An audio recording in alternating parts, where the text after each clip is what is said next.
Rabotai, and it's a good shape too.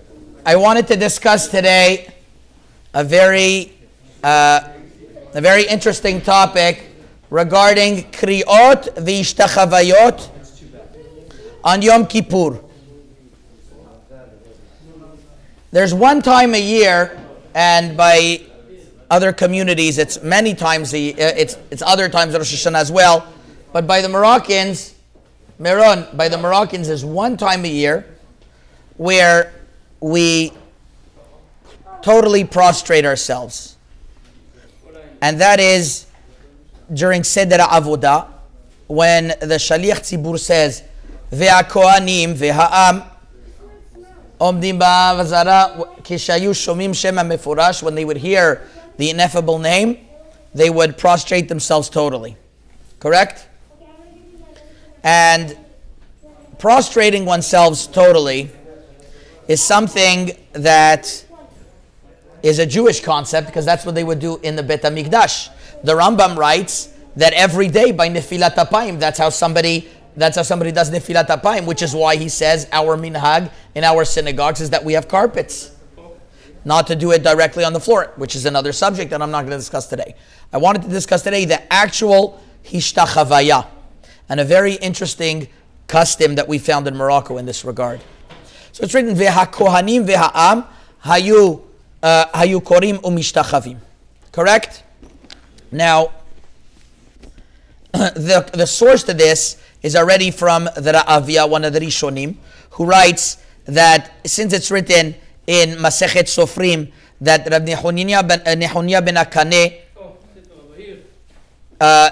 passed over to his Talmidim the Shema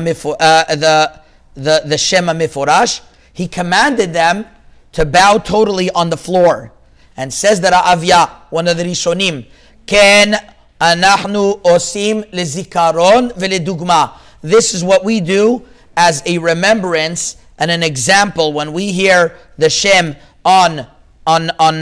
during when we hear the Kohen say, like they said the Shem, to remember. Everyone prostrates on the floor, and this is brought down in the Radbaz and in many other many other sources. And the Rama brings this down, codifies this in Siman Tafish Chaf Alev Ve'akohanim Ve'ha'am. Now, I got a phone call from my dear friend Rav Tzvika Reisman on Friday, and he was telling me about a shi'ur that he just gave, whether women should also prostrate themselves and bow to the floor. And he told me the following, that he had a machloket with his with a Rav in this regard, and his opinion was, based on a few sources, that women do not prostrate themselves. He actually wrote this in a Sefer Ratz Ketzvi, unbelievable Sfarim, and there it's written in the name of the Shelot Chuvot Bet Avi, that women should not prostrate themselves, for the simple reason that it's not sni'ut for a woman to prostrate herself, and even if she's on the other side of the mechitza and pass by, and it's not a proper hanaga for women to be korea. That's number one. And he said, another Rav said, why not? Women should also be korea, and it seems to be that the custom is that women are not korea. Not only that, in the writings of Rav Soloveitchik Zichrono Livracha, it's brought down that women should not be korea, because the whole concept of bowing down is in the dugma of the Bet HaMikdash. And just like in the Bet HaMikdash, it was done specifically in the Azara of Bet HaMikdash where the men were, not in the Ezrat Nashim, because that's where they heard it, dugmat Bet HaMikdash. So Ezrat Nashim, also in our synagogues, women shouldn't do it. That was the reason of Rabbi Soloveitchik why women shouldn't be korea. And based on this, his student, Hershel Shechter Shlita, says that last year when we had Corona Minyanim that were in parking lots and were outdoors, also even the men shouldn't have been korea because it wasn't in a Bet Knesset. And according to his Rav, only in a Bet Knesset one is korea. So that's an interesting concept. That's an interesting, we'll call it a thought. But then I told my dear friend Tzvika that I wanted to say something even further. That in Morocco, there was a there was a reliable and based custom that the tzibur wouldn't be korea u'mishtachave at all to the ground. They would go down pretty deep, but they wouldn't go prostrate themselves totally to the ground. And it's surprising because it seems to be from the Rama, and it doesn't seem to be that anybody argues on this, that kriya v'ishtachavaya was done. So I looked into it a little bit more, and this is brought down in Sefer Magen Avot, in my Sefer, a few interesting teshuvot on this, and I want to expand on it a little bit more. Siman Tafresh Chaf Aleph. Number one is the following.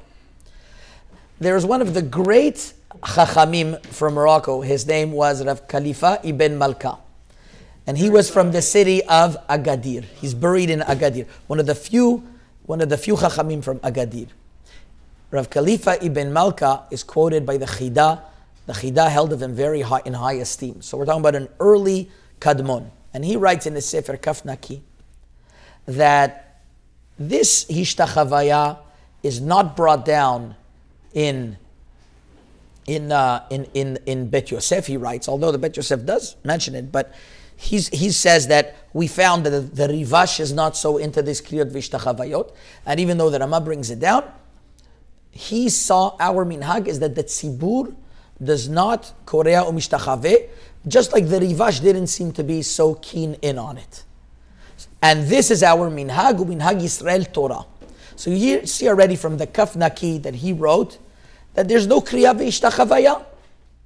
And based on this, it seems to be that many places in Morocco, Rabbi Shalom Mesas writes this in Shem Shom again, Chelek Gimel, Siman Nun Zayin, Rabbi David Ovadia in Nahagua Am, Rabbi Avram Amar, who was Niftar Zecher Tzadik Livracha, a few days ago he was Niftar, and he mentions this in the back of Sefer Magen Avot, that in their city of Miknas, people wouldn't be prostrating themselves totally, they would go down pretty deep. People wouldn't prostrate themselves totally.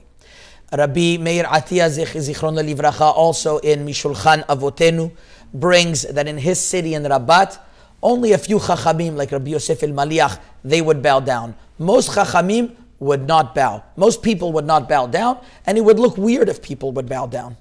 And he says the same thing with other cities in Morocco. Maybe a few Chachamim would bow down, and otherwise. So there was such a custom, and Rabbi Shalom Misas brings that his father would have like a mattress and he would do it, but many people didn't. Many people didn't have this minhag already. I remember growing up in our communities, people would prostrate themselves totally. So it seems to be that there are places that prostrate, and some places had this original minhag of Kaf Naki. So I looked into it further, and I found that the Shelot Uchuvot Kerem Chemer from Rabbi Avram Ankawa, Chelik Bet Siman Yud Aleph, discusses this question. And he writes over there that the Shaliach Tzibur is standing, and he has a dilemma because he's right in front of the Teva, and he has to bow down. But how is he going to bow down if he has the Teva there? Are you going to tell me that he should move and he should bow down? It's written that even if you have a snake by you, you shouldn't bow, you shouldn't move.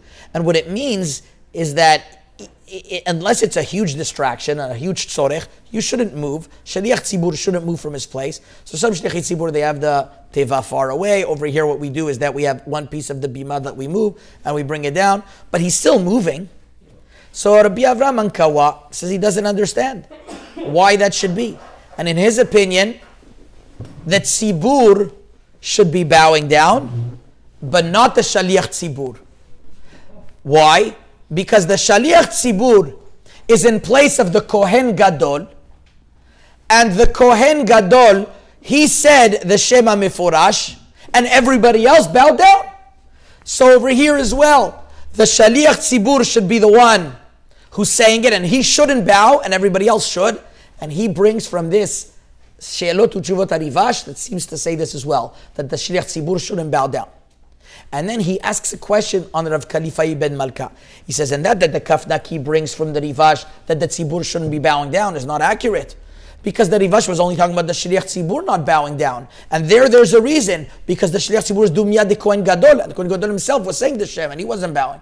But the others should be bowing. This is Rabbi Avram Kawa. So it comes according to Rabbi Avram Kawa that really that Tzibur should be bowing, but the person himself the shaliach tzibur should not be bowing. That's what comes out. That's what comes out. And it comes out that this minhag of kriyot v'ishtachavayot is very interesting. So if you already have a machloket, and the Kaf Naki brings that tzibur doesn't bow, for sure women shouldn't bow. That's number one. And regarding the rest of the community, those who have a custom that they don't bow prostrate totally, so they should keep that custom with all those sources that I mentioned, that they don't have to bow fully to the ground. They could bow as close as possible. However, if you don't know your custom, I've heard this from Rabbi Yashiv. He has told me many times. I think it was maybe twice. For me, it was many times. For sure once. Rabbi Yashiv said that if you don't, and I heard this in his name also, besides the fact that I heard it from him. He says, if you don't know your custom, you rely on ikar halacha. And the ikar halacha, the status quo, is that you do bow down. So that's number one. If you don't know your custom, you do bow down. If you have a custom not to bow, you have what to rely on. And Rabbi Avram Mankawa says that the shliach tzibur shouldn't bow. He should bow as much as he can without being okir his feet. The rest of the tzibur should. And that is definitely a very healthy compromise in this inyan. But women for sure should not bow. Chazaku baruch.